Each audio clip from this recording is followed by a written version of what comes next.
Buenas tardes y muchas gracias a las personas que estáis participando en directo en esta charla formativa de la Plataforma por un Nuevo Modelo Energético, que en esta ocasión dedicaremos a la electrificación de usos térmicos en viviendas, junto a Manel Rivero, Ismail Ali y José Carlos García y yo misma, que soy Rosa Fraga. Todos somos de la Plataforma por un Nuevo Modelo Energético. Y bueno, luego, si queréis, os vais presentando. Yo soy la coordinadora de la Plataforma por un Nuevo Modelo Energético y bueno, y además también soy arquitecta. Haré una primera introducción de los objetivos de descarbonización de calefacción y agua caliente sanitaria que se han planteado, por ejemplo, en la estrategia a largo plazo para la rehabilitación energética en el sector de la edificación en 2020, lo que es la ERES 2020, ¿vale? Que es más corto, y en la nueva Directiva de Eficiencia Energética de la Edificación que está por aprobar. Entonces, luego, lo que vamos a ver a continuación será con Manel Rivero las posibles soluciones para electrificar usos térmicos según el tamaño de vivienda, clima, y también veremos la aerotermia como contribución renovable. Luego, con Ismail Ali, veremos un caso concreto de su propia instalación y con José Carlos García, a continuación, veremos el mantenimiento de las instalaciones. Vale, lo que os proponemos también es que dejemos las preguntas a lo mejor para el final, quizás, y que las vayáis escribiendo en el chat. Bueno, mi introducción va a ser muy breve, pero yo creo que es interesante poner un poco de contexto en por qué es necesario hablar de descarbonizar y, en este caso, electrificar los usos térmicos de las viviendas. Bueno, este gráfico es precisamente de la ERES 2020, que ahora se está renovando o actualizando, y en él lo que vemos es que para el sector residencial lo que se han marcado como objetivos de bajada de consumo total y de ahorro acumulado de calefacción y agua caliente sanitaria son los de la gráfica que tenemos aquí, que va por décadas y hasta 2050. Entonces, lo que podéis ver es que sí que hay un aumento en el consumo de electricidad, sobre todo a costa de sustituir los combustibles fósiles, gas natural y gasoil principalmente, que es lo que tenemos en nuestras viviendas, pero también cómo se cuenta con una importante reducción de consumo a través de la eficiencia, gracias a trabajar, bueno, pues la envolvente del edificio y a que las instalaciones no pueden ser ineficientes, sino que tendrán que ser más eficientes que las anteriores. Es lo que estamos viendo aquí en los cuadraditos en blanco, ¿no? Que al final lo que tienes son los ahorros acumulados, en este caso de objetivo de eficiencia, la electricidad que está en azul, que vemos que aumenta, pero si no trabajáramos sobre el objetivo de eficiencia, esto se nos dispararía.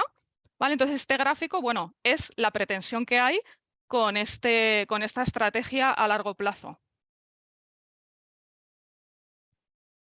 En este gráfico, lo que vemos, que también forma parte de este documento de la ERES 2020, lo que vemos como interesante es el gran porcentaje de instalaciones que tenemos de calefacción y agua caliente. La mayoría son individuales.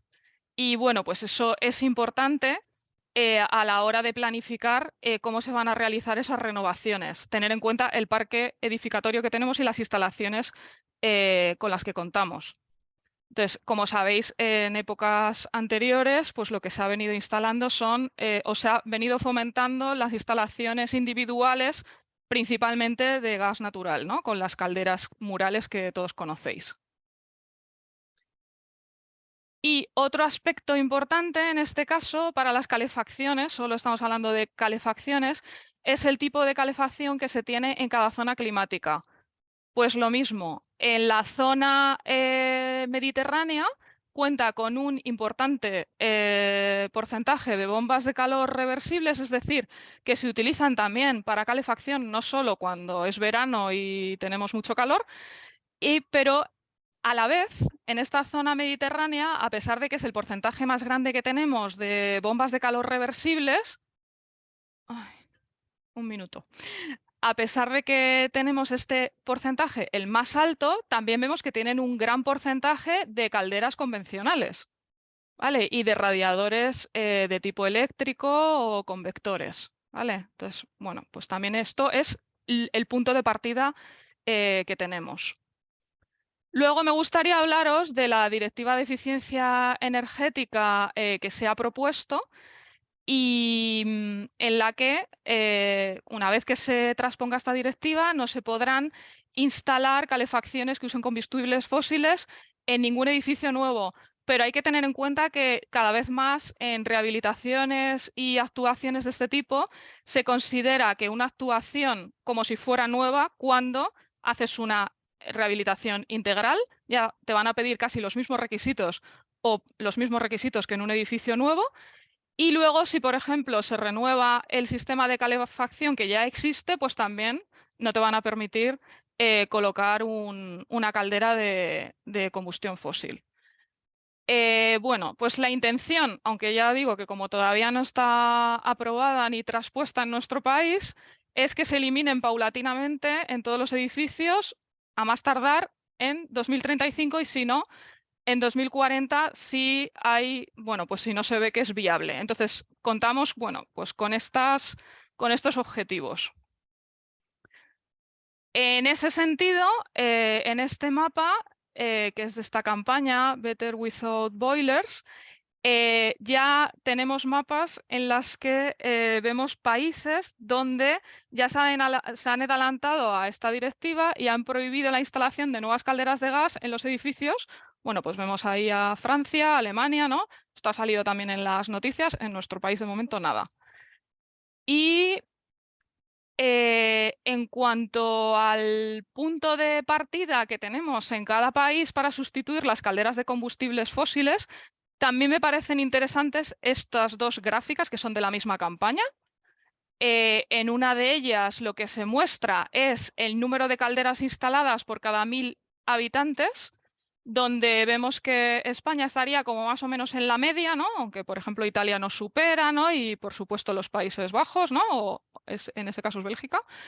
Y en el otro, en el gráfico, en el mapa verde, lo que vemos son el número de bombas de calor instaladas por cada 1000 habitantes. Bueno, en este caso, el país que destaca es Suecia, ¿vale? Y pues nosotros estamos pues muy por debajo de otros países, ¿no? En número de bombas de calor instaladas. Y sin más, esto es como una introducción que yo creo que era interesante hacerla y ahora pues le doy paso a Manel Rivero. Preséntate un poco el trabajo que realizas en el Prat, bueno, y toda tu trayectoria, pero en resumida porque si no sería muy largo. Y adelante, muchas gracias por tu participación. Voy a dejar de compartir. Sí, ¿veis lo que estoy compartiendo? Sí, lo podéis ver Sí. bien. Bien, me presento muy rápido, me llamo Manel Rivero, llevo 26 años en el sector de la eficiencia de las energías renovables, principalmente haciendo formación, o sea, no vendemos productos, no instalamos ni placas ni equipos, pero ayudamos y colaboramos en que ayuntamientos implantan o impulsen proyectos de eficiencia con los ciudadanos. Estamos muy liados en el Prat, por ejemplo, que estamos impulsando allá la Casa de la Energía, que es un espacio público de atención ciudadana, a todos los niveles, cualquier tema energético, pero trabajamos con muchísimos ayuntamientos fuera de Cataluña y estamos intentando poner pedagogía y conocimiento a todos estos temas. Mi lema, la transición energética no va a caer sola, necesita acompañamiento, necesita que la expliquemos, necesita que la gente necesita sentirse segura. Hay mucho dinero en juego, mucho dinero que se puede ir si no se hace la transición, y tenemos el medio ambiente, por así decirlo, en juego también. Si no hacemos la transición, lo vamos a sufrir mucho más, ¿no? Hoy he preparado una pequeña presentación sobre aerotermias, ¿no? Nos lanzamos directamente. ¿Qué es la aerotermia? La aerotermia es una bomba de calor, es una máquina, ¿vale?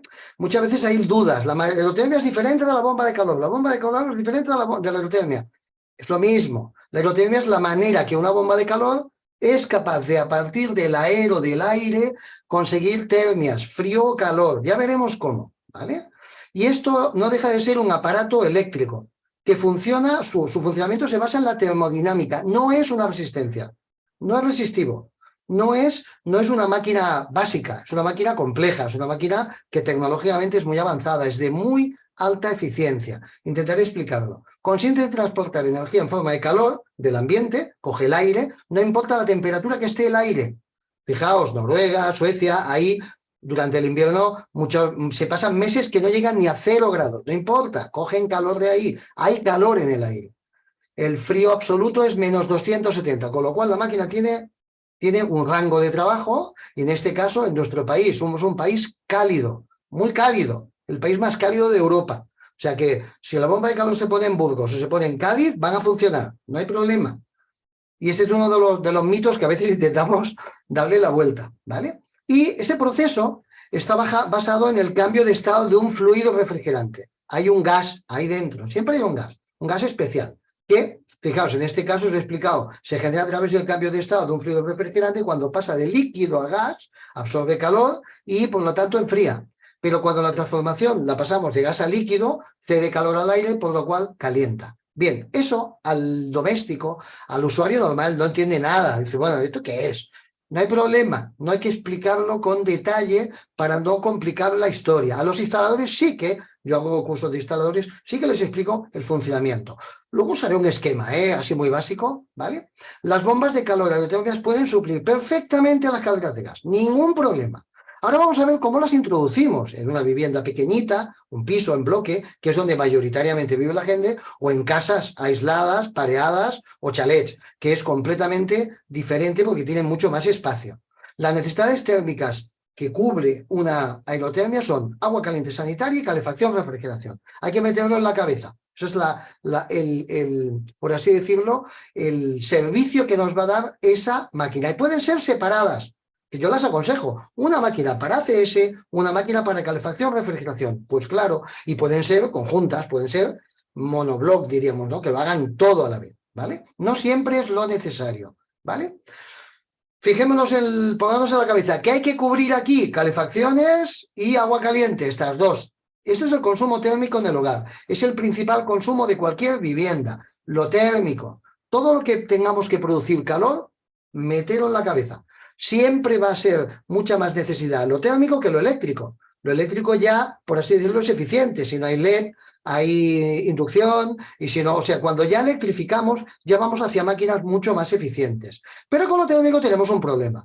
Seguimos mayoritariamente quemando combustible fósil para producir calefacción o para producir el agua caliente sanitaria. Esta es una media de un hogar de 80 metros y 4 personas. Hay quien gasta más y hay quien gasta menos, ¿vale? Bien. Pero claro, ¿qué estamos quitando? Estamos quitando este problema. Uno, el gas natural. No se trata de cambiar máquina por máquina y venga, no. No se puede cambiar así. Tenemos que entender por qué lo cambiamos. Porque cambian unas cuantas cosas de utilización. Y debemos sobre todo cambiar la concienciación. ¿Cuál es el problema que tenemos? Uno, que el gas natural nuestro país no tiene. Es no renovable, es un fósil no renovable, principalmente metano. Empezamos a pagar la no disponibilidad y los conflictos geoestratégicos. Y a veces digo así en mis cursos en broma, como el hijo de Putin, aprieta un botón, todos sufrimos. Y eso no puede ser. Debemos de quitarnos de ahí en medio. Es demasiado estratégico y especulativo, ¿vale? Fijaos este invierno pasado. Nos hemos pasado muy apurada. ¿Vale? El precio irá al alza. No hay que ser analista, que ya lo sabemos, cada vez queda menos. ¿Queda gas natural? Sí, mucho, pero muy caro. No se va a poder acceder, mayoritariamente la gente no va a poder acceder a eso. Nos crea dependencia de otros países y genera conflictos. Fijaos, cada vez que se habla justamente de Ucrania y de Rusia, estamos siempre hablando del gas, pero es que aquí abajo tenemos Marruecos y Argelia que están a punto, están saltando chispas y el gas natural está en medio, ¿vale? Fijaos, y luego su uso emite mucha contaminación. Siempre nos han dicho, el gas natural es natural. Y a veces digo, ¿qué? Cogemos el gas, lo metemos en un bocadillo y no lo comemos. No, el gas natural es contaminante, es metano. Los barcos que llevan el gas se llaman metaneros, es por algo. Ese metano, butano, propano, metano, os va sonando gas fósil. Cada kilovatio hora que consumimos en casa emite 0,2 kilogramos CO2. Si tenéis un recibo de gas a mano, cogerlo. Mirad cuánto gastáis en un año. Y fijaos si el consumo medio de un hogar está cercano a los 15.000 kilovatios hora. Eso son 3 toneladas de CO2 que cada familia emite, que están como ahí perdidas. No. Oiga, 3 toneladas cada familia que tiene calefacción en casa y tiene un consumo medio de 15.000. Si consume menos, pues menos, ¿vale? Bien, y eso es una imagen que nos hemos pisado con Rosa, es que los países que más instalan justamente son los países fríos. Hay que quitar del medio el tema ese de frío, calor, que no, que es un país cálido. Justamente, las bombas de calor aquí funcionan perfectas. Y si cogéis una etiqueta de bombas de calor, yo cojo muchas, de instalaciones, donde pone etiqueta energética A+, doble plus, triple plus, ¿os acordáis? En la zona cálida, España, Italia, ¿vale? Portugal, nos dice que tiene A triple plus y la misma máquina, en una zona menos cálida, Francia, Alemania, doble plus. Y en Suecia, Noruega, A+. O sea, la misma máquina. ¿Por qué? Porque aquí tiene aire mucho más caliente, dispone muchas más horas al año de aire caliente. Y con humedad tampoco hay ningún problema, que a veces se nos recuerda, oye, pero es que aquí estoy en una zona muy húmeda, más humedad que alrededor de Noruega, Suecia, seguro que no hay. Bien, tipos de bomba de calor. ¿Qué nos pasa? Esas bombas de calor aerotérmicas, ¿cuáles son las que normalmente conocemos? Las tenemos todas mezcladas. Tenemos que diferenciarlas entre las que hacen aire-aire. Máquina exterior de aire, coge aire, y coge la termia, coge la calor y el frío del aire y lo mete dentro de casa a través de aire, splits, que son el típico split, aire acondicionado, que a unos le llaman aire acondicionado, ¿vale? Luego tenemos aire-agua, con radiadores, o los radiantes, fan coils, o ACS. Para producir agua caliente sanitaria necesitamos que la máquina sea aire-agua. Luego tenemos agua-agua, que es pues un pozo de agua, podríamos coger, meter ahí y sacar calor de esa agua. Y generalmente se utilizan para geotermia. Y luego está la geotermia, que es, hacemos pozos y enviamos un líquido, en este caso agua, ¿vale? Y se calienta a través de la propia temperatura que hay a través de la cantidad de profundidad y metros que podamos hacer ese pozo. Y simplemente con eso, el agua que nos devuelve un agua más caliente y la aprovechamos para meterla en suelos radiantes, fan coils o radiadores de baja temperatura. Con lo cual, todas son bombas de calor aerotermias, ¿vale? Si alguien tiene alguna duda, puede ir poniendo el chat, que luego los miramos, y así no se nos olvida. ¿Cómo funcionan? Bueno, son máquinas reversibles, pueden producir calor y frío. Ya no existen aire acondicionados. Bueno, más allá de alguno que hace 25 años que no se ha cambiado, pero que está ahí viejo. Ya no hay. Ahora las máquinas son siempre reversibles. Pueden producir frío o calor. Como os decía, aire-aire, aire-agua, ya veremos, ¿vale? No deja de tener un compresor, ¿vale? ¿Y por qué le llamamos máquinas de alta eficiencia? Bien, pues porque para meter en casa 4 unidades de calor, por ejemplo, ¿no? Pues 75% viene del aire frío, de ese aire de invierno, de verano, ya veremos, y solo un 25% en forma de electricidad. Significa que de 4 unidades, 3 las consigo con la aerotermia y una tengo que aportarla eléctrica, con lo cual es hipereficiente. Luego salen unos cuantos números. Bien, las diferencias están en que, por ejemplo, una máquina aire-agua sería esto, máquina fuera y radiadores dentro. La mayor parte de la gente quiere seguir haciendo esto. Lo mismo, quito caldera a gas y aplico radiadores. Bueno, es un modelo, no siempre tiene por qué ser así. Y el aire-aire, pues la vemos aquí, aire y aire. Y entre este tubito que hay aquí, por aquí puede pasar agua, o este tubito que hay aquí puede pasar gas, ¿vale? Abajo veis, por ejemplo, una bomba de calor que se llama COP5. La anterior que os decía 4, 3, eso es una COP4. La COP5 conseguimos 4 unidades de calor a través de la máquina, a través del aire, cogiendo aire, por eso se considera renovable. No es una placa solar, pero cojo aire, simple aire. Cojo el aire y le cojo la calor del aire y la meto en mi casa. Y a partir de 1 kilovatio más eléctrico, lo sumo los dos y en casa meto 5. O sea, tiene un COP que se llama, ¿vale? Que es el rendimiento estacional de esa máquina, un COP5, con lo cual es de altísima eficiencia, ¿vale? Y luego tendremos que explicar, que mucha gente nos pregunta, pero bueno, ¿qué sentido hablar de monobloc, bibloc? ¿Qué es todo eso? Centremos a la izquierda. Bibloc diseño integrado. Esto es mucho para viviendas grandes. Casas pareadas, casas con chalets, ¿vale? Que es máquina fuera, máquina dentro, donde aquí tenemos el depósito de ACS incluido. Aquí hay 180 litros, 200 litros de agua, y aquí tenemos una máquina, ¿vale? Que es el kit hidráulico, que es el que gestiona todo eso. Le mete al agua caliente, o le mete a la calefacción, o va hacia ACS, agua caliente sanitaria, o va a calefacción, refrigeración, sea lo que sea. Solar radiante, fan coil, radiadores, no importa. Este es el de diseño bibloc, se llama, que es, aquí esto gris va con gas R32.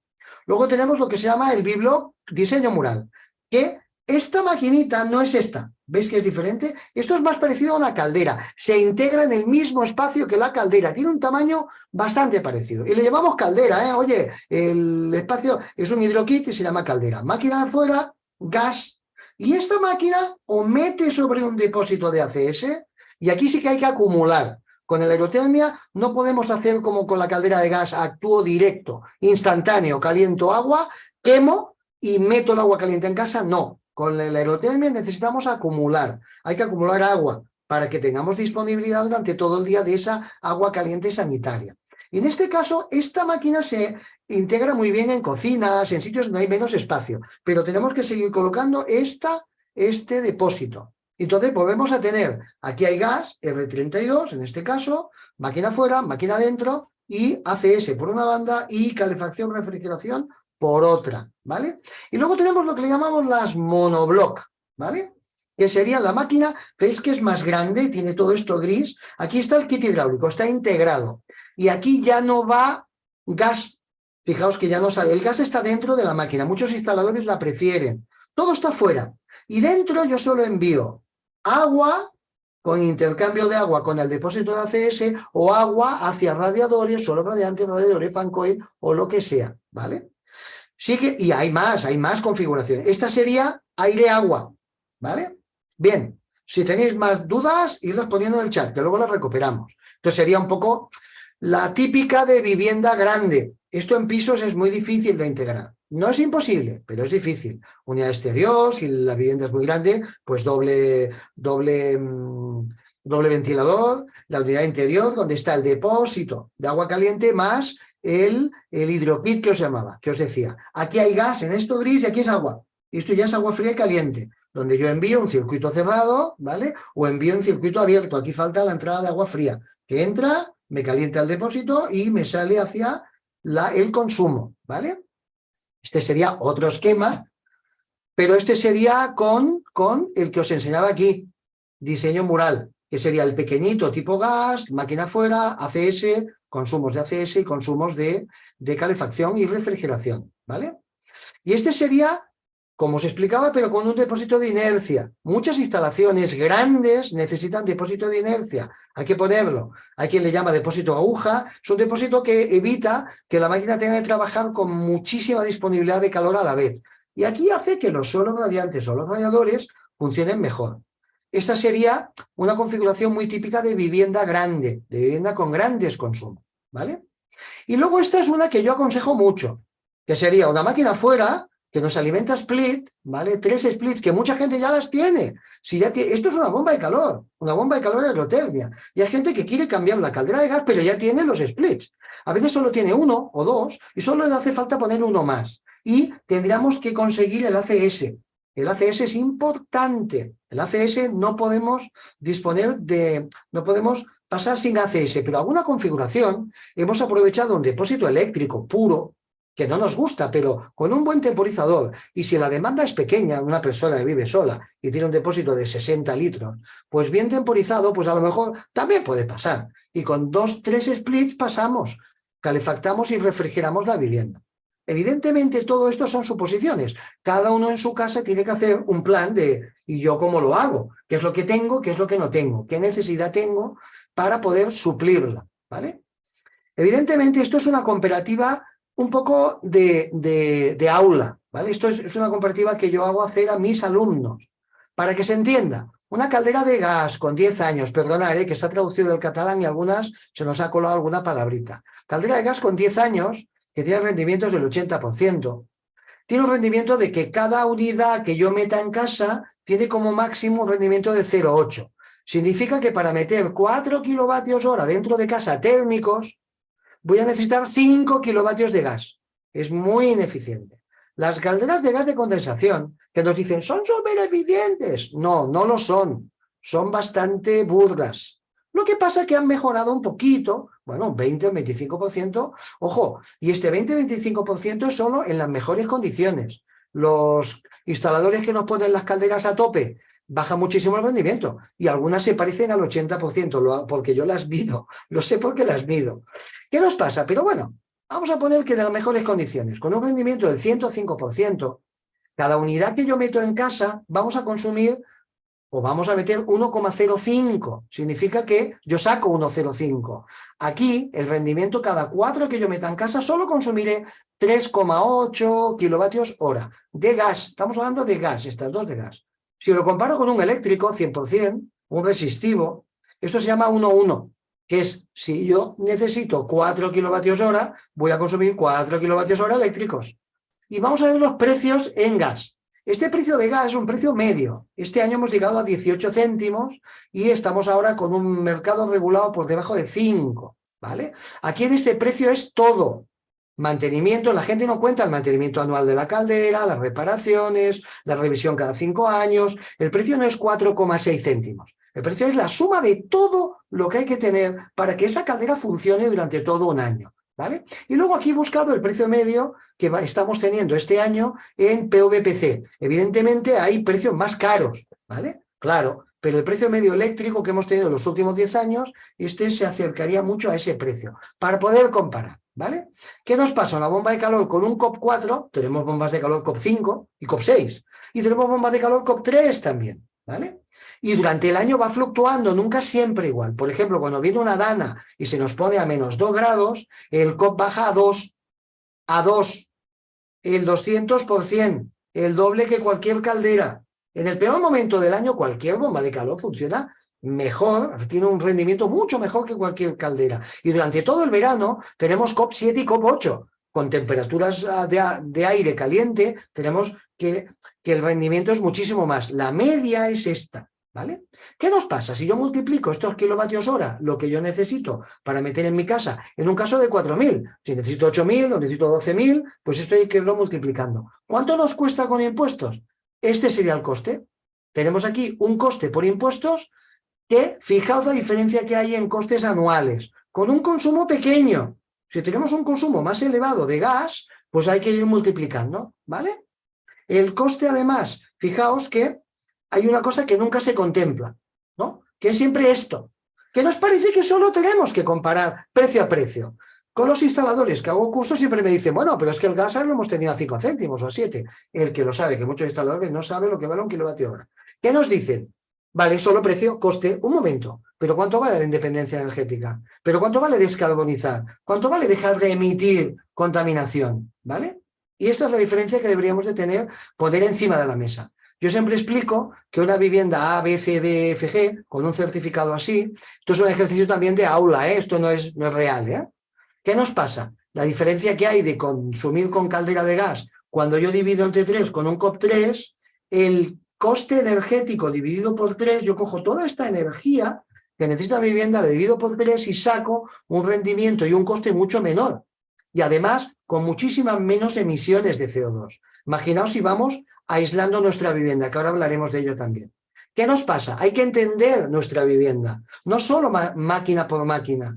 ¿Qué nos pasa? Si no entiendo qué significa tener una clasificación G, esta cifra son los kilovatios hora por cada metro cuadrado en la zona climática donde nosotros vivamos. Fijaos, una vivienda C, fijaos la diferencia que hay, la demanda tan radicalmente baja que va a haber si yo aíslo mi vivienda. La máquina de lotería tiene que cubrir todo esto. ¿Veis? Aquí también, igual. Cuanto más voy subiendo letra, menos necesito cada metro cuadrado de vivienda. ¿Qué nos pasa? ¿Qué recomendaciones hacemos siempre? Tener controlado el consumo térmico, concienciación del confort actual. Queremos vivir a 22 grados todos los días, todas las horas. Y esto nos lo han metido a veces los instaladores. Máquina a tope, no la bajes, no dejes que frene, siempre.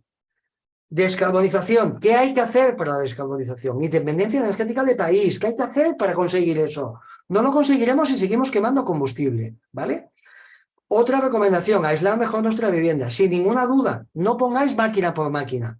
Si no concienciamos, la gente se queja. Oye, es que ahora mi vivienda para 22 grados, claro, aunque la energía eléctrica sea un COP3, mucho mejor que un COP1 o COP08 de una caldera de gas, pero claro, tenemos que seguir consumiendo muchísima energía porque tenemos mal aislada nuestra vivienda, ¿vale? Y plantear splits y ACS, agua caliente sanitaria, no solo tienen que ir radiadores, no todo el mundo va a poner radiadores y no todas las máquinas hay que volver otra vez a radiadores. Igual los radiadores en algunos sitios no se pueden poner, no debemos de seguir con ellos, porque cada vez tenemos un invierno más pequeñito, es mucho verano.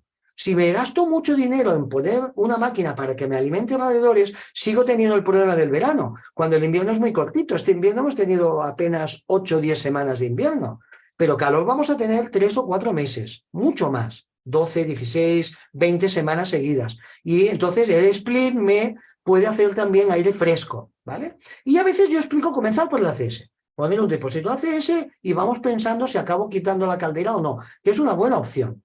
Y como recomendación general, reducir consumo controlado, aislar vivienda, máquina de aerotermia y energía solar. Y esto es caballo ganador.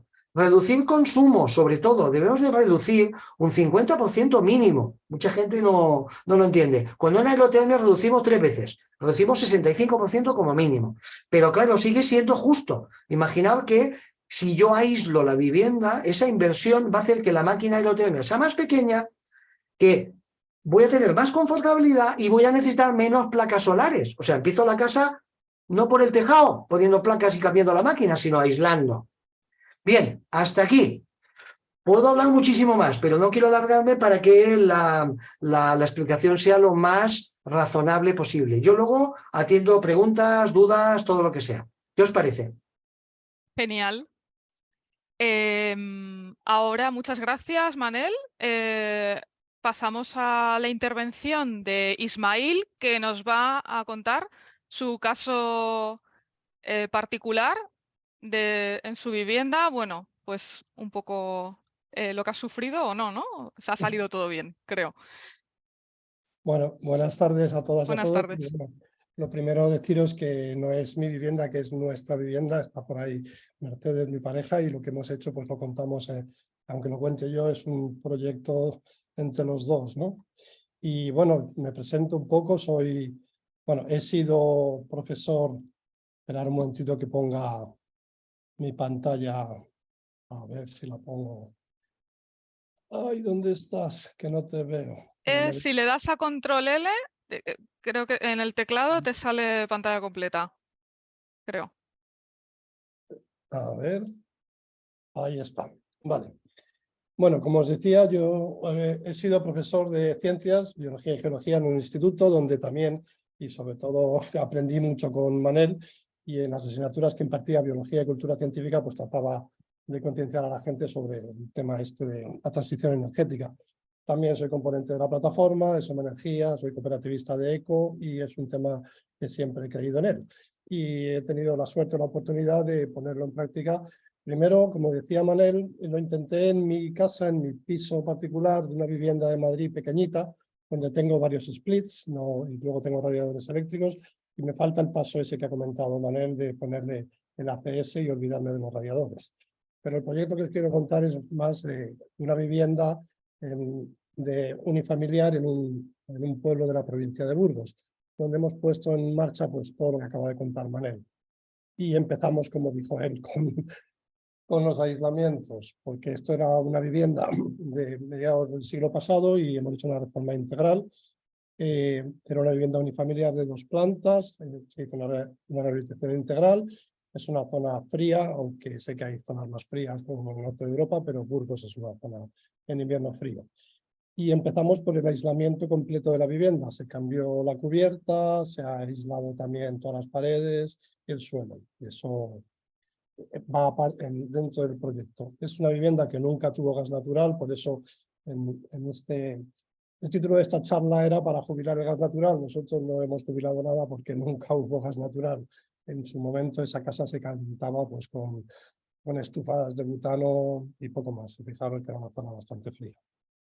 ¿Qué hemos hecho? Pues también, como ha comentado Manel, nuestro sistema es aire-agua con el líquido, el R32. Y hemos puesto suelo radiante. Tenemos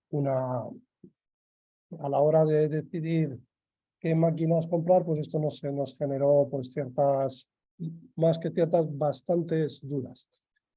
Quiero comentar que nosotros empezamos este proyecto pues, justo antes del confinamiento, antes de la pandemia, y la verdad es que nos informamos bastante. De hecho, acudimos a los fabricantes que había por nuestra zona, hablo de Madrid, y de hecho fuimos a una especie de masterclass en uno de los fabricantes, que es Viessmann, que tiene sus fábricas, bueno, tiene su sede en Pinto, cerca de Madrid, y allí tuvimos la suerte de que una de las personas técnicas, no los comerciales, nos dieron una auténtica masterclass a dos familias que fuimos allí a verlo. Entonces nos hablaron de todos los diferentes fabricantes que había y bueno, entendimos que había todos los chinos y los europeos. Pues al final nos decantamos por una solución europea. Pongo ahí lo de las interrogaciones porque Viessmann, luego nos hemos dado cuenta que también tiene parte de sus componentes se fabrican en China, que luego se ensamblan en Europa. La máquina que pusimos es del primer tipo que ha mencionado también Manel, la Biblock, con una unidad exterior y una unidad interior que incluye el depósito de ACS, de cerca de 200 litros. Esa es tal como se ven esas fotos, que no es nuestra casa, evidentemente, es tal como está, una unidad exterior más o menos de un tamaño más grande que de los splits que hay en las viviendas, en las casas que tenemos todos aire acondicionado, sobre un soporte, y luego la unidad interior la tenemos metida dentro de la vivienda. El proceso de instalación pues, fue bastante complejo y la verdad es que bueno, nosotros teníamos un constructor que se encargaba de todo, él era el que contrataba a los fontaneros, a los electricistas, a los que hicieron el aislamiento de las paredes, a todo. Y nosotros le cambiamos al constructor, le cambiamos el fabricante. Él inicialmente tenía, como nos había propuesto en el presupuesto, una empresa que era de origen chino y nosotros, gracias a esa masterclass que habíamos tenido en Pinto, en Madrid, pues optamos por la marca Viessmann. Eso generó cierta cantidad de ruido. Bueno, toda la instalación, tanto de la unidad interior como de la unidad exterior, como todo el suelo radiante, lo hizo la empresa de fontanería que tenía contratada este constructor, no fue elección nuestra. Y tuvimos, ahí pone sus más y sus menos, es decir, más es que menos. Y luego la puesta en marcha se hizo de todo el sistema con la asistencia puntual previa cita con el fabricante y el fabricante desplazó a este sitio en la provincia de Burgos a una persona que junto con el instalador, el fontanero y la empresa de mantenimiento, que no es el propio fabricante, sino que es una subcontrata, son empresas que se especializan o se certifican en hacer estas instalaciones y acudió allí también al proceso de puesta en marcha. Bueno, nuestra conclusión fue que, salvo el fabricante, el resto de los intervinientes en el proceso tenía una falta de formación y de conocimiento del producto bastante grande. Y eso que la empresa que va a llevar luego el mantenimiento, que no es la empresa de fontanería que lo ha instalado, pues llevaba también otras marcas, pero parece ser que este producto pues no lo conocía excesivamente. De hecho, ya os digo, la persona que vino del fabricante a la puesta en marcha estuvo todo el día, desde las 9 de la mañana hasta las 9 de la noche, prácticamente dándoles una clase magistral tanto a los fontaneros como a los instaladores y, por supuesto, a nosotros que estábamos allí también. Es decir, para nosotros es importante a la hora de decidirnos, pues enterarnos también un poquito de cómo va a ser el proceso después, y creo que José Carlos luego nos va a hablar bastante de ello, o sea que no profundizo por ahí. En cuanto al mantenimiento, pues ya sabéis que posteriormente ya el instalador / fontanero que ha hecho toda la instalación se desentiende y entra en funcionamiento la empresa que Viessmann ha decidido que es la que va a llevar el mantenimiento de estas máquinas en esa zona. En concreto, esto está en la provincia de Burgos. Y ahí también tuvimos, como vuelvo a repetir aquí, nuestros más y nuestros menos. Más es que menos.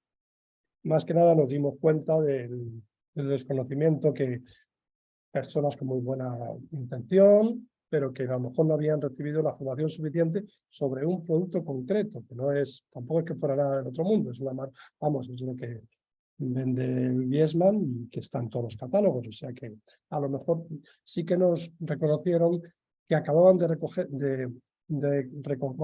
coger la representación de Viessmann en esta zona sí que tenían más experiencia con otras marcas, pero con esta en concreto no. Pues a lo mejor, pues bueno, ya gracias a nosotros a lo mejor han aprendido para otros, ¿no? Y bueno, también nos reconocieron que era la primera máquina de este tipo que instaló. Bueno, para mí hay otro aspecto importante para nosotros que no se ha mencionado hasta ahora, pero que creo que cada vez está más en boga y que nos puede ayudar también a ese control y esa reducción de los consumos, y es el control domótico de todo el sistema. Yo también tengo que mencionar que, claro, para nosotros no consideramos esta vivienda como una vivienda de fin de semana, sino que es una vivienda donde vamos a pasar tiempo. O sea que, no sé, pero al vivir fuera, en Madrid, pues y sobre todo en temporadas, necesitábamos tener control externo del sistema. Y entonces adquirimos también esos módulos que podéis ver ahí, los termostatos y el módulo Wi-Fi del mismo fabricante. Estuvimos barajando diferentes opciones de otros fabricantes, hay muchos en el mercado que hacen estas cosas, pero todo el mundo nos recomendó, desde nuestro arquitecto, el fontanero, el fabricante y el instalador, que era mejor que fuera de la propia marca, porque así se iban a entender mejor esos aparatos. Y entonces pues compramos esos termostatos y esos módulos Wi-Fi de la misma marca, de Viesma. Pero para mí hubo otro factor importante a la hora de decidir el fabricante que elegimos, que era Viesman, que era poder controlarlo con otros dispositivos como el que tenéis ahí abajo, que se llama Home Assistant. El razonamiento es que actualmente pues, la domótica y la robótica hace que alimentemos de datos a muchos lugares, muchas plataformas, y todos los fabricantes de dispositivos que tienen su Internet de las cosas incorporado lo hacen a través de sus propias plataformas. Con lo cual nosotros cuando utilizamos sus aplicaciones, como es el caso de esta de Viesman, estamos mandando continuamente los datos al fabricante, con las ventajas y los inconvenientes que eso pueda tener. A mí personalmente prefería disponer de mis propios datos en local y no tener que dárselos a ningún fabricante. Y de ahí entra en juego ese dispositivo que tenéis ahí abajo que se llama Home Assistant, que es un mini ordenador parecido a un Raspberry Pi, que me permite controlar también, igual que lo hacen los dispositivos de Viesman, desde dentro de la casa y desde fuera, pero teniendo yo el control absoluto de dónde van los datos que se mandan a través de Internet. En este caso, los datos se quedan en mi dispositivo, no van a la plataforma, en este caso el fabricante, que es Viesman. Y esto fue una de las razones también de optar por este fabricante, porque no todos los fabricantes publican y distribuyen las APIs para que uno se pueda hacer esto. Inicialmente también habíamos mirado la posibilidad de instalarlo con otros fabricantes que se llamaban Vaillant, y Vaillant no te proporcionaba las APIs, Daikin tampoco. Es decir, hay empresas que empiezan a ver también en eso un negocio y tienes que contratar con ellos un sistema de mantenimiento y de control robótico. Ahora mismo yo tengo montado allí el sistema este de Home Assistant con la API de Viesman y puedo controlar el sistema desde fuera, tanto con la aplicación del fabricante como mi propio dispositivo Home Assistant. Bueno, no quiero aburrirme mucho con esto. Y bueno, poco más. Lo último, después de instalar todo esto, estamos en unos años donde se está tratando de promocionar todo esto, y también todos sabéis que a través de los fondos Next Generation, pues sí, se están propiciando la instalación de estos sistemas.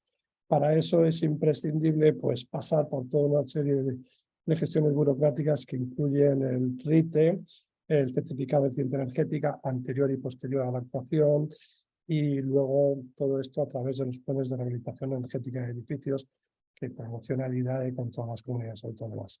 Lo que tenéis a la derecha es un esquema de lo que nuestro certificado de eficiencia energética a posteriori, antes de la actuación a después de la actuación. He quitado datos personales, pero lo que pone ahí, hemos llegado al B, eso es real. Bueno, y como han dicho los demás, os doy las gracias por la atención y quedo también ahí a vuestra disposición para cualquier pregunta que queráis hacer. Muchas gracias, Ismail, por contarnos tu experiencia con tanta claridad y además porque has añadido algunas cosas a lo que habíamos contado antes, Manel y yo.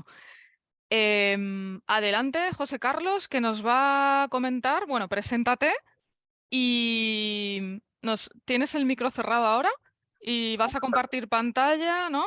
Entiendo. Sí. Y nos vas a comentar más temas de mantenimiento de las instalaciones, ¿no? Sí, aproximadamente un poquito. La verdad es que el mantenimiento de estas instalaciones, en función de que estén mejor o peor hechas, tienen más o menos mantenimiento, también dependiendo de la complejidad de las instalaciones. Pero generalmente lo que dice la normativa acerca de las máquinas de aerotermia es que si son de menos de 12 kilovatios, tienes que hacerlo cada 4 años. Y si son de más de 2 kilovatios, cada 2 años. Hay algunos casos, por ejemplo, que los que son solo calefacción. No sé si estáis viendo mi pantalla, perdón. No, de momento no. A ver, prueba otra vez. Vale, es que no me había dado el botoncito. Ahora, perfecto. Vale, si son solo calefacción con suelo radiante que no tienen ACS, en esos casos, si son de menos de 70 kilovatios, te dice la normativa que si no hay manual de uso y mantenimiento, queda a criterio de la empresa mantenedora. En cualquier caso, todos los mantenimientos en ambos casos de las instalaciones han de contratarse con una empresa instaladora, con lo cual, pues esos criterios de mantenimiento los van a tener en cuenta la empresa, ¿no? En lo que se refiere a esa cuestión de 4 años en una máquina normal, la más habitual, pues a lo mejor son demasiado tiempo para no hacer nada, ¿no? Realmente, si vemos, voy a ver si paso a la diapositiva que quería mostraros, porque en 4 años una instalación, o sea, una máquina que está en el exterior, generalmente, pues suele tener bastantes problemas de suciedad, ¿no? Esto que veis ahora mismo es una batería, la parte trasera de una batería de una máquina de una bomba de calor, en la cual, pues como está, dijéramos de alguna manera, el ventilador moviendo aire, es un aire que hace pasar por una batería a través de un ventilador por la otra parte del ventilador, que es donde está el filtro, lo que hace es aspirar el aire, ¿no? Ese aire, en función de dónde esté ubicada, pues puede contener más o menos suciedad. En 4 años, pues se puede poner bastante sucia.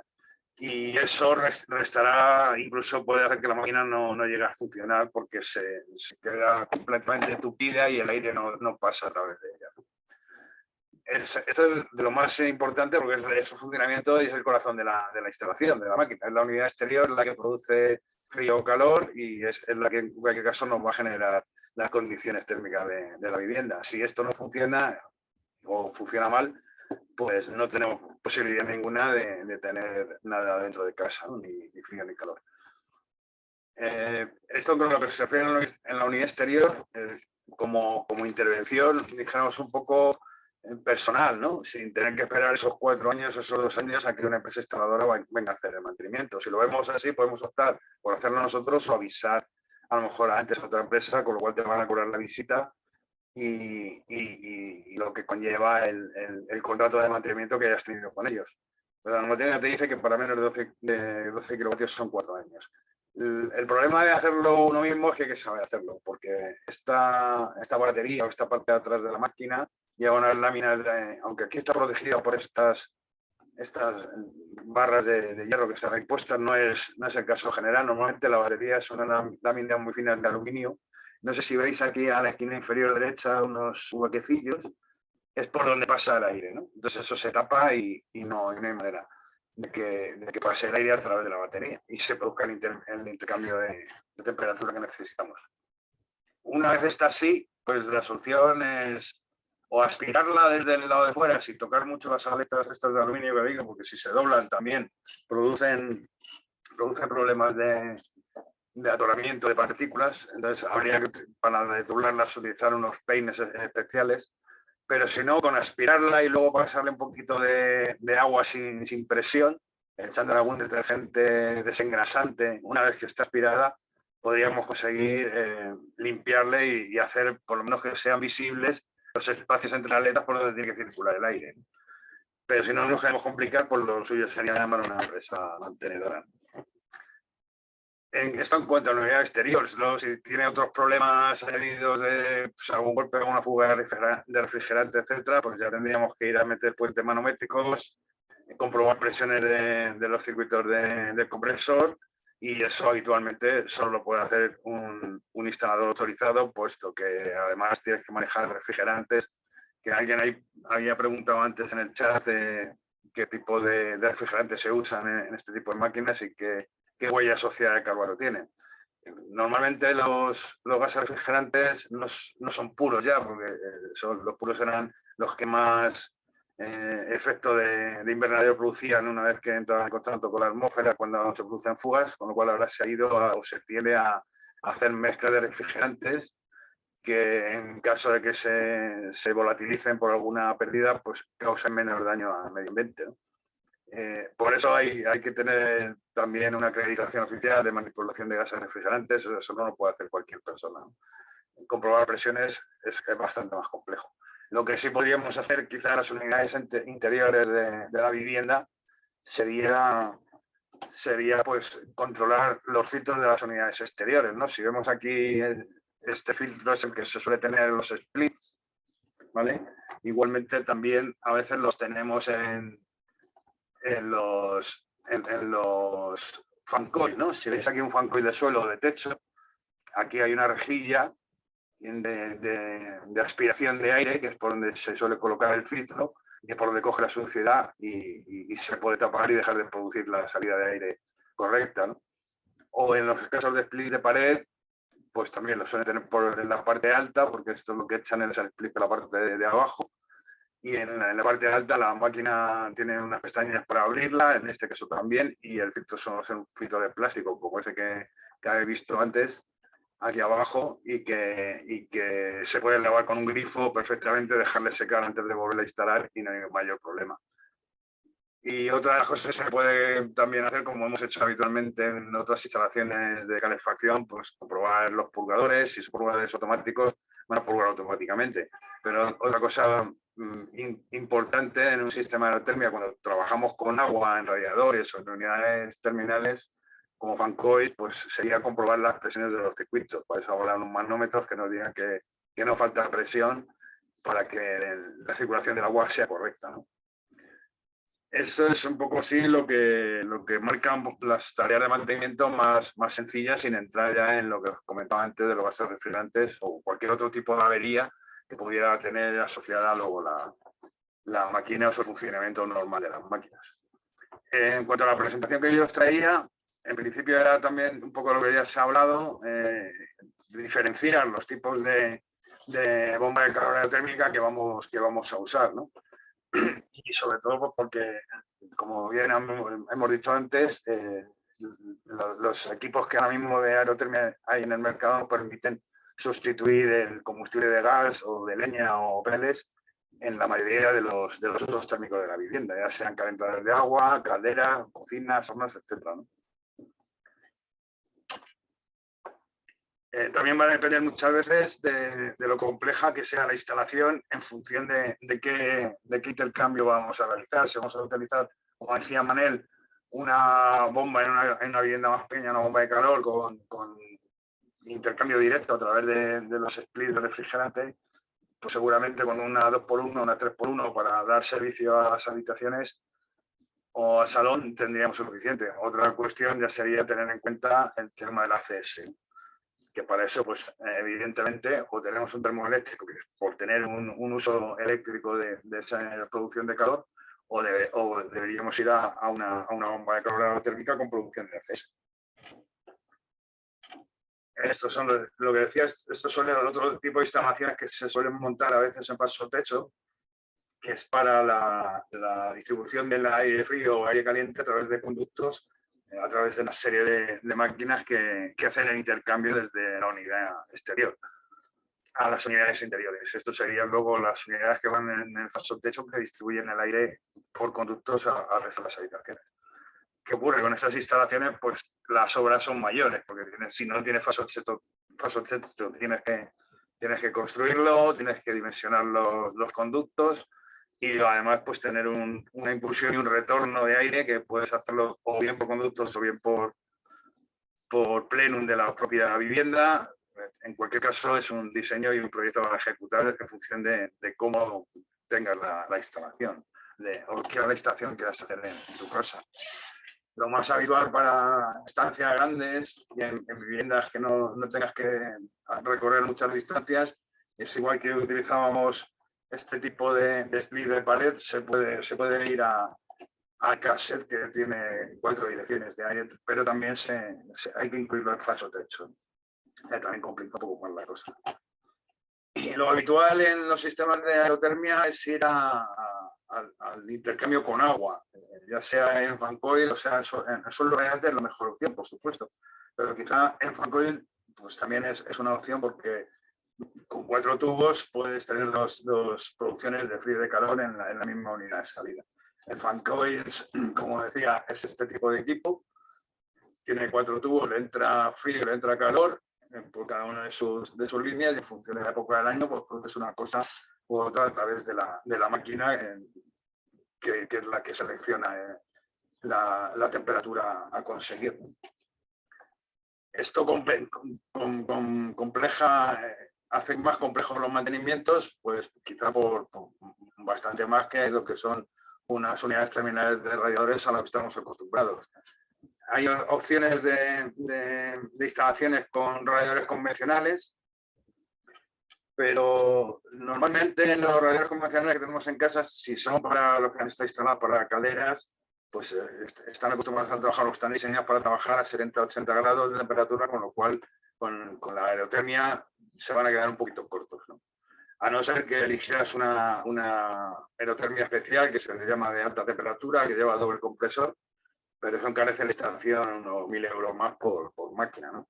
Lo ideal es sustituir los radiadores de la aerotermia y ponerlos de baja temperatura o con suelo radiante, como bien hemos hablado antes.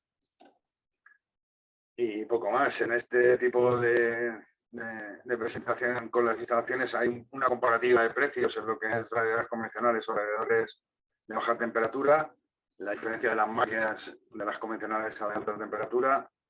En unos casos se eleva la máquina y en otros casos se eleva el radiador, o sea que es a valorar. La opción óptima es la de suelo refrescante. Hay muchas preguntas que te hacen sobre si con los radiadores puedes utilizar aerotermia para producir frío, ¿no? Normalmente los radiadores no están diseñados para eso, con lo cual pues no son eficientes, ¿no? Habría que ir a suelo radiante o a fancoil. Hay unos inventos que han sacado que he visto por ahí, le llaman fan tools o algo así, perdón. A ver si lo veo por aquí.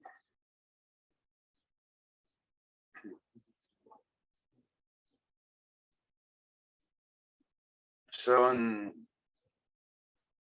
unos turbofans que se instalan, no tengo el esquema, pero se instalan una especie de ventiladores debajo del radiador. Entonces, cuando pasa el agua fría, hace salir el frío. Pero eso adicionalmente lleva un gasto de energía eléctrica adicional a la instalación. Luego tampoco entiendo que sea óptimo. Y lo que se ha dicho antes, pues maximizar la eficiencia tanto con sistemas fotovoltaicos como con sistemas de energía renovable térmica, ¿no? Por ejemplo, para la producción de ACS, el hecho de tener una extracción de ACS va a hacer que las unidades de energía a aportar a la ACS, cuando ya las tienes a través de placas solares, pues sean menores también con lo que es el trabajo de la máquina de aerotermia. Y con suelo radiante, pues puedes aprovechar también esas placas solares, ¿no? Esta es un poco la presentación que tenía prevista. Muchas gracias. Gracias, José Carlos. Pues sobre todo gracias a todos, porque habéis ido más o menos a tiempo, así que tenemos ahora un ratito para responder las preguntas que tenéis en el chat. Veo que hay una primera que se refiere a los gases que utilizan las bombas de calor, qué huella de carbono tienen en comparación con otros gases. Bueno, José Carlos ya ha comentado algo sobre esto. A ver, gases refrigerantes hay un montón, y ahora hay una normativa bueno, que se va a actualizar, Sí. Pero ya en la antigua, algunos gases que yo he visto que a veces se venden aires acondicionados, porque además lo llaman así, con el R32, ¿no? Que está prohibido. Entonces, bueno, con eso sí que hay que tener cuidado, sobre todo a la hora de instalar, dependiendo de con qué instaladores, que sepáis que hay algunos gases que precisamente los han prohibido pues por estas normativas nuevas. En ese caso en concreto. Manel, adelante. El R32 no, no está prohibido, es el que hacia donde vamos. El Ah, R... perdona, no. Claro, sí. Sí, No nos asustes. Y lo segundo sí que me gustaría añadir, las aerotermias no emiten gases, ninguno, cero. Utilizan el gas como una nevera. Lo único que la nevera tiene 90-100 gramos y una aerotermia puede tener hasta 2,5 kilos. Normalmente se mueven entre medio kilo y 1,2 kg. O sea, tiene un poquito más de gas que dura toda la vida útil de la máquina, no emite gases. Y el gas que se está utilizando, el R32, es un gas nuevo para muchos instaladores y es el gas que menos PCA tiene, potencial de calentamiento atmosférico. Es el más razonable. Si hay una emisión, no tiene afectaciones a capa de ozono y, evidentemente, es un gas, no deja de ser un gas, pero como mucho emitimos muy poco. Por eso los instaladores, nos lo decía muy bien José Carlos, tienen que ser instaladores certificados. Cualquiera a veces se lanza a montar máquinas de aerotermia. Ojito, yo si tuviera un coche complejo no lo llevaría al mecánico de la esquina. Diría, vamos a ver esto de electrónica y tal, ¿quién me lo lleva? Es mejor un instalador que conozca ese tema. Por lo demás hay unas cuantas preguntas. La gente nos pregunta, oye, tal, casas, viviendas, migraciones, biometano. No existe eso que puedas comprar fácilmente. Eso no. Ya se está metiendo en las redes de gas, se está metiendo biogás, que es biometano, que es biogás producido en plantas donde se produce gas, ¿vale? Donde se produce contaminación y no se emite porque está prohibida por ley, se emite, se está canalizando, ¿vale? Eso en ciclos combinados y tal. ¿Qué nos pasa? Eso no está en la mano de que podáis pedirlo. Segundo, cuando hay una instalación colectiva, es posible hacer una instalación colectiva con aerotermias. Ya te digo que es compleja, porque a los ciudadanos nos cuesta mucho entender lo colectivo. En calderas colectivas, yo ahora estoy ayudando a un bloque de pisos justamente a cambiar y pasar a ACS de aerotermia colectiva. No es lo habitual, aquí en Cataluña casi todo es independiente, hay muy pocas calderas centralizadas, ¿vale? No hay demasiadas opciones, así... No sé si alguien quiere contestar alguna más. Luego nos preguntan en Gijón, tenemos acumuladores en el piso que funcionan con electricidad. Entre los acumuladores, ese acumulador, entiendo que es acumulador cerámico, ¿no? Son esos nocturnos. Eso es muy ineficiente, muy, lo digo muchas veces, muy ineficiente. Que antes con los nocturnos, con las tarifas nocturnas, íbamos tirando. Y aquí la diferencia está en que sigue siendo ineficiente que hace 30 años, pero la energía ha cambiado completamente de costes. O sea, porque hace 30 años la energía era muy barata. Tirábamos de otros tipos de tarifas y no nos importaba tanto. El futuro no debemos de poner placas solares para cubrir, un ejemplo, José Carlos, cubrir el exceso de consumo con placas solares no es razonable. Primero hay que reducir demanda, aislar, repensar la temperatura. Todo el día 22 grados tenemos que tener la casa, o la voy poniendo o la voy quitando. Los radiadores convencionales pueden trabajar a baja temperatura. Lo digo por experiencia, no es de aula, experiencia. Muchas obras detrás me avalan. ¿Qué pasa? Pero el usuario, el instalador, no lo sabe. Siempre dice, no, mejor a 80. Pueden trabajar a 65, pruébenlo. Cojan el invierno que viene. Siempre le digo a la gente, ya verás, pruébalo. ¿Qué nos pasa? Tiene una inercia, va más lento, arrancando, pero luego, en el momento que la casa está más o menos aislada, funciona perfecto. Si está muy mal aislada, tenemos problemas, tanto con alta temperatura como con baja. Yo no recomiendo aerotermias de alta temperatura. No tienen sentido en nuestro país. En Noruega a lo mejor sí, pero aquí no. Si hacemos unas buenas instalaciones, asesoramos bien, si aislamos la vivienda, la aerotermia puede trabajar perfectamente a 50 grados. Los radiadores nos van a calentar la casa. Como no voy a tener tantas pérdidas, ni pierdo temperatura y la gano más rápidamente, con lo cual puedo manejar otras temperaturas, que la aerotermia trabaja con COPs muy altos a menor temperatura, es cierto. Pero si pretendemos cambiar la aerotermia y que trabaje a 80 grados, nos vamos a máquinas de alta temperatura de bajo rendimiento, con COPs 2. COP 2,5. Entonces, ese supuesto bajo consumo no lo tenemos tantos días al año. Y entonces, ¿qué hacemos? Como seguimos consumiendo mucha electricidad, le ponemos muchas placas solares, con lo cual no está bien planteada la instalación. Una buena aislante en nuestra vivienda reduce demanda completamente y de manera significativa, con lo cual nuestra máquina de aerotermia va a trabajar mucho menos y a mejor temperatura, quiero decir más baja, y con menos placas solares voy a cubrir. Fijaos, ¿dónde empieza todo? En el aislante.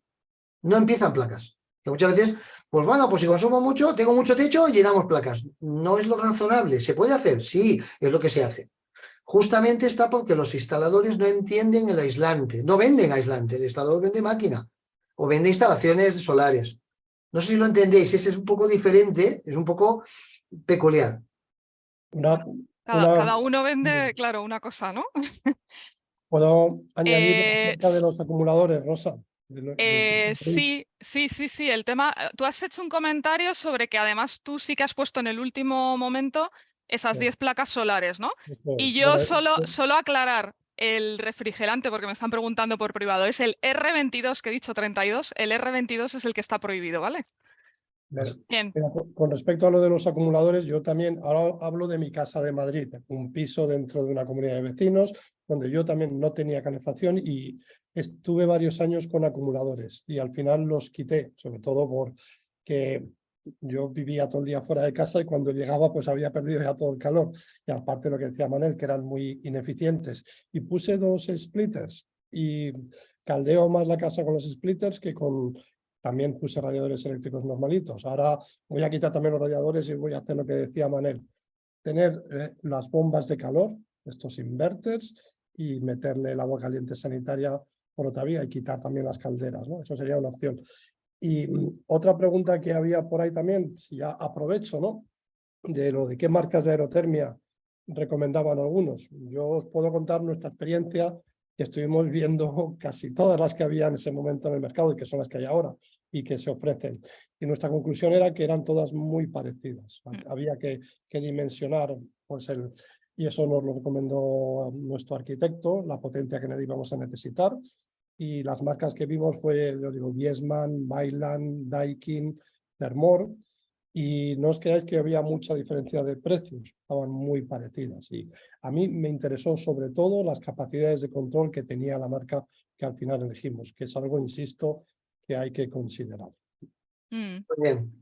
Gracias. Lo que preguntan, José Carlos, te doy la palabra, pero claro, lo que preguntan sobre cómo dimensionarlo, a ver, hay por ahí en internet esto de los cálculos números gordos, ¿no? Que cuántas frigorías se necesitan cuando tengo unos metros cúbicos. Bueno, eso sirve para un primer momento, pero es que depende mucho del aislamiento de tu vivienda, de la orientación, entonces hay que calcular las cargas térmicas para hacer la instalación adecuada y no sobredimensionarla. No, bueno, no sé, ¿qué opináis los demás? Yo eso lo tengo bastante claro. José Carlos. Sí, bueno, iba en relación con lo que acabas de decir, que es lo que apuntaba Manel. Yo lo que hice al hacer la presentación al principio, porque no me había centrado tanto en el tema de mantenimiento, que era muy simple, pero sí hacer algunas puntualizaciones a la hora de elegir un sistema, ¿no? En cualquier caso, si no tenemos aislada la vivienda, pongas lo que pongas, te va a dar igual. O sea, los coeficientes de eficiencia son ilusorios cuando se te está escapando el frío, el calor, lo que sea por la casa. Lo que sí que es cierto a la hora de valorar qué opciones hay cuando los presupuestos son ajustados, a lo mejor, o tienes que plantearte si vas a cambiar algo en la vivienda, ¿qué hay que cambiar primero? Lo primero debería ser, por supuesto, el aislamiento, si vas a cambiar algo, porque si cambias el aislamiento ya de entrada estás cambiando todo. ¿Por qué? Pues porque de momento ya estás ahorrando, estás gastando menos, estás produciendo menos, tienes menos huella de carbono, estás contaminando menos en el caso de que tengas un sistema contaminante de gas, por ejemplo, ¿no? Pero si ya te planteas eso a mayor escala, de ser más eficiente y encima tener menos huella ecológica, por lo que se plantea también, lo que decías al principio de la prohibición de las calderas en un futuro, pues tendrás que ir a algo que sea electrificable. Evidentemente, si vas a tener que valorar tanto lo que te va a costar el equipo, la instalación, como los componentes que puedas utilizar o puedas sustituir, pues en este caso ponía el ejemplo de los radiadores que tienes habitualmente en casa porque trabajan mejor a 80 grados que a 60. Pero sí, pueden trabajar a baja temperatura. También es cierto que los sella a baja temperatura. Mi opción siempre ha sido, si tengo que cambiar algo, ir a fan coil, por ejemplo.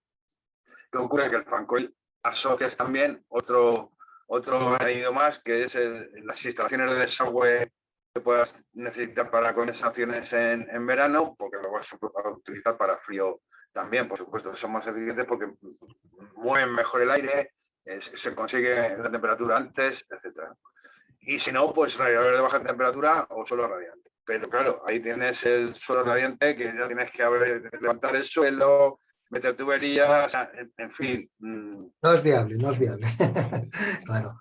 Claro, son opciones que le tienes que poner al que se interese por ello sobre la mesa, porque claro, si tiene que elegir un sistema, tendrá opciones de elegir uno u otro en función de sus propias necesidades, ¿no? De sus propias posibilidades. Es un poco esto, ¿no? A mí la experiencia me dice que en el momento que aíslas cambia todo, lo decías tú, José Carlos. En el momento que aíslas cambia todo. Y como cambia todo, es mejor aislar primero. Antes de cambiar calderas incluso. O sea, porque en el momento que cambia todo, la aerotermia va a ser más pequeña. Me puedo plantear splits, me puedo plantear otras cosas. No tengo que levantar suelo radiante, nada de todo eso. Porque lo que tenemos que levantar la vista es mayoritariamente tenemos que cambiar los bloques de pisos. Las casas aisladas, chalets y pareadas son más fáciles, tienen sitios y tienen otro poder adquisitivo. Vamos a viviendas pequeñas. ¿Qué hay que hacer? Aislar. Si hacemos aislantes, hacemos que esa vivienda gaste mucho menos. Y sea más fácil cualquier cambio. Y si consideramos, y debemos de hacerlo, la reducción de demanda, eso nos cambia el confort. ¿Por qué tengo que tener en mi casa 21 grados todas las horas del día? Me lo dijo un instalador hace 10 años, ya. ¿Y qué? Yo puedo tener en mi casa y bajar temperatura de noche, cuando no estoy, no hay que mantener temperatura todo el día, no es necesario. Con una casa aislada me lo puedo permitir, mi confort no va a bajar. El confort del ACS. Con ACS en aerotermia se están poniendo mínimo 300 litros en viviendas. Y a veces dices, oye, no hace falta. Si tú te duchas en un tiempo limitado, puedes tener un depósito mucho más pequeño. Ya tenemos aerotermias a partir de 80 litros. En familias de 4 es muy justo, sí, pero no hace falta 300 litros. ¿Eso qué significa? Máquinas más pequeñas, menos demanda de agua. Y es la reducción de la demanda por concienciación. Si solo pensamos máquina por máquina, misma temperatura por misma temperatura, nos equivocamos. Y la gente pone una máquina de aerotermia, se gasta 10.000, 12.000, 15.000, 18.000 euros y se queja. Me dice, claro, es que claro, ¿a poco 80 grados? Y no sé. Claro, porque nadie te ha explicado que esto es una máquina diferente. Reduce tu demanda. La experiencia que tengo es en el momento que aíslas cambia todo. Y las máquinas bajan muchísimo, son mucho más pequeñas. ¿Qué cálculos hacemos? En máquina de aerotermia normal, en viviendas medianamente aisladas, no muy mal aisladas, medianamente, tampoco muy bien. Cada 10 metros de vivienda se calcula 1 kilovatio térmico. Y eso máquina de aerotermia, 100 metros cuadrados son 10 kilovatios. ¿Qué hace el instalador con baja formación? Pone 16 kilovatios para sobredimensionar. Siempre estamos sobredimensionando mucho. Una vivienda bien aislada de 100 metros con 10 kilovatios térmicos, que esos son unos 3,5 eléctricos, 3 veces menos, COP3, ¿vale? Más o menos, ¿eh? En arranques puede llegar a 4, 4,5, pero ¿qué pasa? Si yo aíslo mi vivienda, en vez de 1 kilovatio por cada 10 metros cuadrados, puedo considerar 1 kilovatio cada 5 o 6 metros cuadrados. Tengo experiencia en viviendas de 100 metros cuadrados y aerotermias de 6 kilovatios. ¡Y sobra! Baja temperatura, 100 litros acumulados, va perfecta, no hay ningún problema. El usuario está concienciado, no intenta meter más calor de la que necesita y ajusta las temperaturas. Y aprovecha picos de sol. Cuando tiene sol mete más calor en casa y luego para la máquina hasta el día siguiente y va tirando con la inercia que le permite el aislante. Un ejemplo, gente que pone placas solares y aerotermia y se queja porque le gasta mucho y porque necesita tirar muchas horas fuera de sol, porque no ha aislado. Al no aislar no puedes trabajar con la inercia de la vivienda. ¿Me entendéis? O sea, hay muchísima cosa a hablar. El split, por ejemplo, no es recomendable en casas mal aisladas. Está todo el día echando calor y es muy incómodo. Pero una casa bien aislada no. Pones split, media hora, 40 minutos y para. Y se para casi tanto tiempo como trabaja. Y va echando airecito, pero va manteniendo la calor en la casa. Con lo cual, una vivienda que no tiene solo radiante, que tiene radiadores viejos de hierro de hace 30 años que no sabe qué hacer, que quite los radiadores. Porque con el split va a tener frío y calor, si aísla bien la casa, va a necesitar muy poquito esa máquina, unos ratos al día, unos momentos del año, y te podrá cubrir frío y calor con una inversión bajísima. Con 3.000-4.000 euros cubre la casa. No hace falta invertir 15.000 euros en una aerotermia para radiadores que la va a usar 8 semanas al mes, al año. ¿Se entiende, José Carlos? Claro. Yo desaconsejo las máquinas grandes, muy caras. Ojo, tienes una casa grande, tienes la pasta, tienes tejado, tienes no sé qué, no te viene de 12.000 euros. Bueno, pues vale, pues ponla, si te apetece, y siempre recomendando, aísla primero la casa. Pero en viviendas pequeñas no se puede, no vamos a llegar, es que vamos, la gente no tiene ese dinero. Teníamos una pregunta de Daniel H. No, pero has Sí, bajado sí, la sí. mano, No, pero no, no. te damos la voz. Sí, ¿Me escuchas? Sí, sí, me sí, escuchas, te ¿verdad? escuchamos. Vale. Pues es que he bajado la mano perdón, porque Manel es que vivo en el Reino Unido y bueno, en fin. Manel me ha respondido de alguna manera, vamos a ver, vosotros, y me parece fascinante y os agradezco de corazón y me alegra haber estado aquí en esta reunión, porque habláis obviamente de lo que pasa hoy día en Occidente. Hay miles de maneras de hacerlo, miles de marcas, dependiendo de las circunstancias. Claro, yo estaba un poco asustado pensando, jolines, esto suena a 20, 30, 40.000 euros entre todo, el aislante, pero claro, ya Manel, ahí sí, Manel, como tú estás moviendo la cabeza, me gustaría que comentaseis un poco todos, pero si empiezas esto a contar, porque a mí me asusta, yo tengo un piso que he comprado a modo de inversión en Gijón para mi familia, en fin, porque creo que va a haber un poco de catástrofe climática en Occidente. Y pienso, claro, si yo me gasto 60.000 euros en este piso y me va a costar 20 o 30.000, ¿qué piso he comprado yo? Comentarnos en general, si queréis, más que en mi caso personal. No, dependerá también de tu vivienda y qué confort térmico quieres tener. Yo te aconsejo aislar. Un aislante de un piso, lo que son paredes envolventes, la cámara, te va a costar 500-600 euros. Cambiar las ventanas de ese piso, puedes gastar 2, 3, 5, 6.000 euros más. Y ya tienes el piso con entre 4 y 8.000 euros, puedes tener un aislante, pero de alta gama. Y a partir de ahí, la máquina que le pongas puede ser más pequeña. Con 1.500, 2.000 euros, entiendo que es un piso pequeño. Entiendo, no lo sé. ¿Cuántas habitaciones? Con pocas ventanas, por ejemplo, porque es lo que es más caro en el caso de la envolvente, ¿vale? En mi caso Manel, son 90 metros cuadrados. Es un piso que he encontrado una buena oferta porque ya sabes cómo está la situación. 90 metros cuadrados, 3 habitaciones y sí que hay unas cuantas ventanas, he de deciros. O sea, no me acuerdo, 6 o 7 ventanas tengo. Pero hay que tenerle menos miedo a invertir en aislante que en máquina. La máquina de aerotermia pasa por nuestra vida, estará 10, 12, 15 años con nosotros. El aislante estará 40. Te jubilarás y tus hijos seguirán con la ventana. El aislante es estable en el tiempo. Y la energía que me va a ahorrar en 40 años, y disculpa, te llamas Daniel. Daniel, ¿sabes cuánto va a costar el gas dentro de 5 años? Es que ahí está la historia. Yo pienso que incluso la gasolina va a costar a lo mejor 7 o 10 euros el litro. Muy claro. ¿Cuánto va a costar el combustible para una vivienda? Levanta la vista. ¿Cuánto te cuesta ahora el aislante? Que te dura 40 años. Eso es la mejor inversión de una vivienda, es el aislante. Detrás, la pequeña máquina para el poquito calor y poquito frío que demandes, una máquina pequeña, que la puedes hacer con muchas posibilidades si está aislada. Split, radiadores, ya veremos lo que haya. Y después, como tengo una baja demanda, la cubro con poquitas placas solares, una inversión pequeña, que puede ser colectiva, que puede ser una comunidad energética. Si empiezo mal, que le pongo una máquina para cubrir una vivienda mal aislada, empiezo mal. Máquina grande, mucho consumo, me enfado, me gasto un dineral, ataco radiadores para solo 8 semanas, y luego ¿qué hago con el frío? Tengo que poner otro split, y porque falta ese conocimiento. La experiencia nos dice que primero calma, aísla, siempre, aislar es siempre buena opción. Y luego una vez aislado ves que tú vienes y dices, oye, pues no tengo tanta demanda, en verano unos días de calor y en invierno unos días de frío, nada más. Entonces ahí es muy fácil, pongo un split o dos, ¿me entiendes? El agua caliente tienes que separarla, cubre el agua caliente.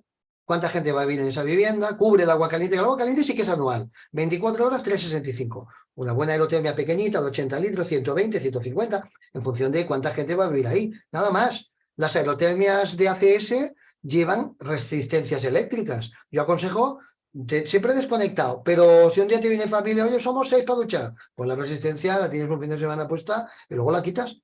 Y el ACS sí que vale la pena cubrirlo todo el año. Pero las demandas de clima dependen mucho del aislante. No solo de donde vivas, del aislante. Si tienes una casa bien aislada, vivas en Cádiz, en Sevilla, o en Gijón, o en Londres. Una casa bien aislada te lleva bien por la vida, porque tu demanda es bajísima. Y este es algo que hay que metérselo en la cabeza. No cambiéis máquinas sin aislar. No pongáis placas sin aislar. La placa solar, un aislante, aísla más energía que la que puede ahorrar una instalación solar fotovoltaica. Yo lo estoy haciendo todos los días. Estoy haciendo los cálculos con mis alumnos, lo demostramos. Una inversión menor en aislante me aísla más, me ahorra más energía que las placas solares.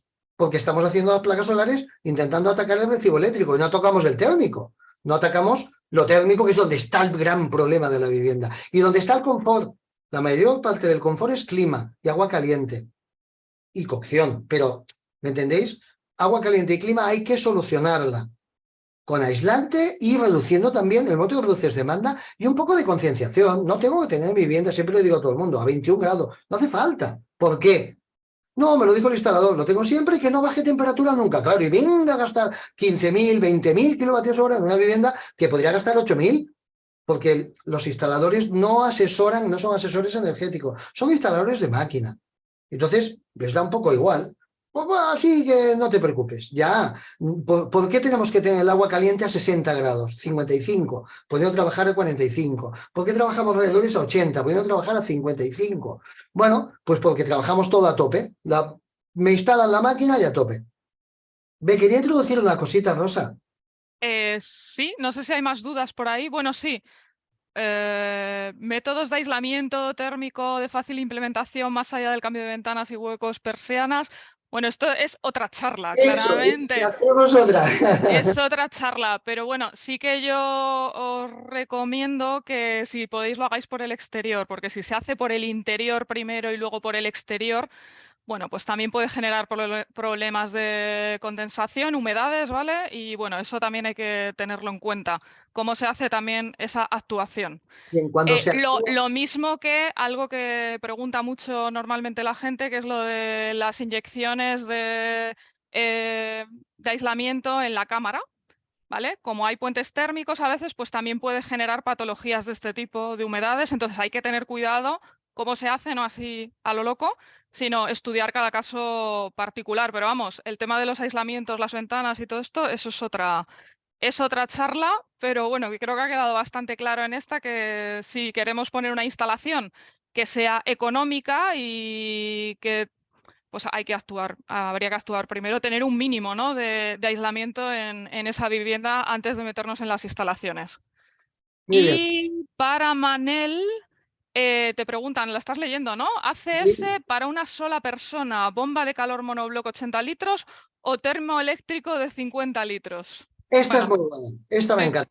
Y es sí. de las que me gusta hacer los números. Mira, una aerotermia de 80 litros, no tienes que gastar los 80 litros. Una persona sola puede gastar 20, 30 litros en su ducha. Me lo aplico cada día. Y Debería, sí. en la familia también. Limitador de 4 litros por minuto. Eso es muy fácil, vale céntimos. En cada ducha, 4 litros por minuto. Duchas de máximo 5 minutos, ducha express. ¿Qué pasa? En 5 minutos puedo gastar 25 o 30 litros de agua y ¿qué me va a gastar una de 80 litros? Con 2 horitas de funcionamiento, lo tengo en casa, yo tengo una de 80 para 3 personas. Con 80 litros llegamos, vas a llegar de sobra. Inversión instalada de unos 1.000 euros y aproximadamente unos 250 kilovatios hora al año. Bien, hasta aquí. Tengo picos de 250 vatios. Con media placa solar me cubre. ¿Qué pasa con un depósito de 50 litros? Para una sola persona. Si gastas lo mismo, esta te va a gastar el doble. En vez de 250 kilovatios hora va a gastar 500. Solo 500, poco más de 1 al día. Tampoco es tanto. Pero tienes picos de 1.500, que con placas solares necesitarías 3. No te llega, a no ser que tu instalación solar te la cubra bien. Pero ¿qué pasa? Entre 250 y 500 kilovatios hora es una diferencia muy pequeñita. Estamos hablando de 250 kilovatios. Eso a un precio de unos 10 céntimos son 30, 40 euros al año. ¿Por qué solo 500 al año? Porque le pones un temporizador. Si tú te duchas siempre igual a la misma hora, ponlo una horita y media antes que te mantenga el agua a 45 grados, 40 grados. Suficiente. A no ser que tenga muchos metros hasta la ducha. ¿Qué pasa? Si tú controlas ese depósito de 50 litros, puedes pasar con ese depósito. Con un poquito más de consumo, vale. No es lo más óptimo, no es lo más eficiente, pero para un consumo no se te dispara la cantidad de energía diaria ni anual. óptimo, eficiencia energética, bombas de calor, pero a veces no siempre es necesario. Por ejemplo, yo voy a vivienda de muchas familias vulnerables, gente mayor, que tienen ya el depósito eléctrico. ¿Cómo les voy a decir a una persona que voy porque estoy consiguiendo el bono social, que no pueden pagar un recibo eléctrico, que inviertan 1.000 euros para calentar el agua? Es que no puedo. ¿Qué hago? Venga, ¿qué termo tenéis? ¿50 litros? ¿60, 80? Venga, temporizador. Se lo pongo yo, lo pongo. ¿Cuánto ducháis? Mira, a las 10 y mi marido a las 11. Bien, pues de 6 a 8, la hora más barata nocturna, y a veces les pongo al mediodía, que es hora muy barata también. Con PVPC lo conseguimos. De 2 a 3 de la tarde, un ratito más por si alguna ducha cae, porque puede caer por la noche una ducha. Y ya está. Y con eso consigo controlar un montón la demanda energética y no tener que invertir 1.000 euros en una máquina. ¿Qué me pasa? Una familia de 4 que tienen consumos más elevados, pues vamos a aerotermia. ¿Pueden permitirse gastarse 1.000 euros o 2.500 en una aerotermia? Pues hazlo, porque te sale globalmente mejor que seguir quemando gas. Genial, buen ejemplo de, claro, en cada caso particular estudiarlo y trabajarlo. Me preguntáis sobre la grabación. Sí, mañana la tendréis. A los que os habéis inscrito, os escribiré con el link a nuestro canal de YouTube, donde siempre colgamos las charlas. Y luego a los ponentes, junto con la mini presentación que he hecho yo, si me la pasáis por email, pues también se la podemos mandar a la gente para que tengan, bueno, pues los cálculos y las referencias, ¿vale? Ismael, Manel y José Carlos, yo lo ¿Vale? recopilo y mañana os lo mandamos. Muchísimas Y no sé si hay algo más, si no, yo creo que ya estamos como en hora.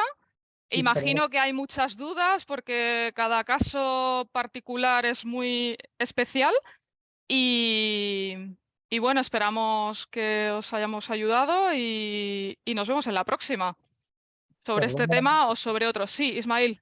os tenía una pregunta para José Carlos. Ah, sí, Y algo rápido, que es que no me ha quedado muy claro lo del mantenimiento, cada cuánto tiempo. Hablabas de para menos de tantos kilovatios, cada 4 años.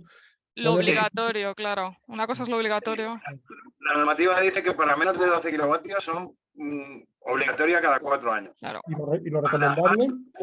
Para más de, no obligatoria, o sea, lo recomendable sería que tú pudieras actuar sobre algún.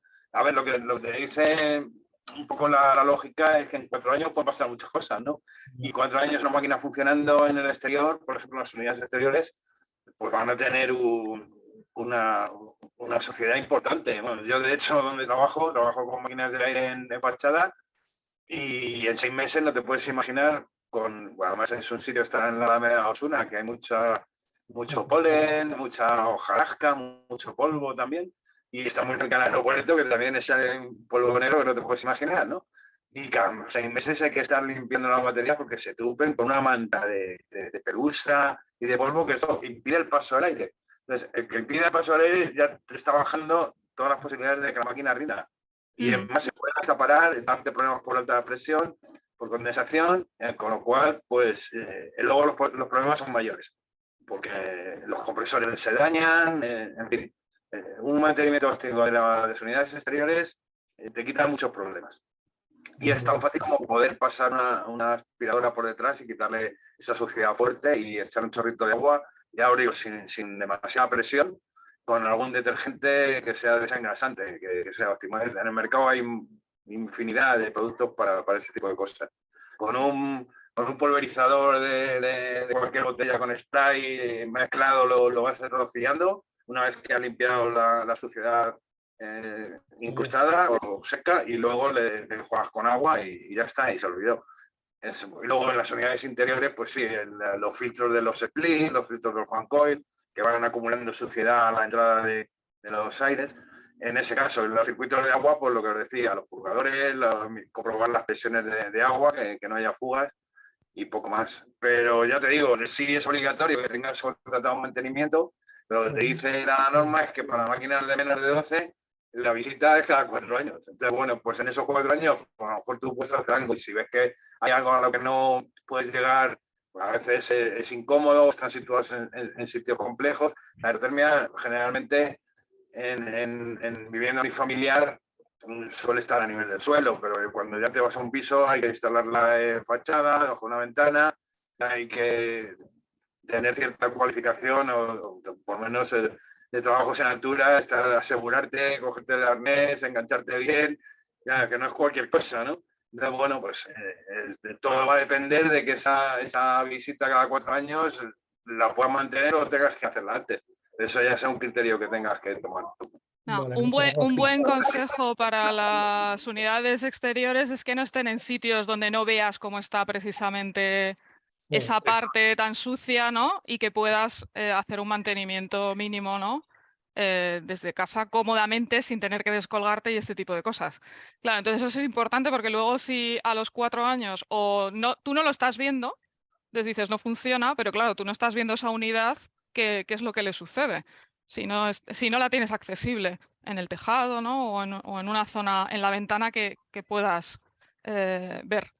Entonces, Muy sí, bien. eso también es en la decisión a la hora de instalar, pues también es importante dónde se colocan para este tipo de cosas de mantenimiento.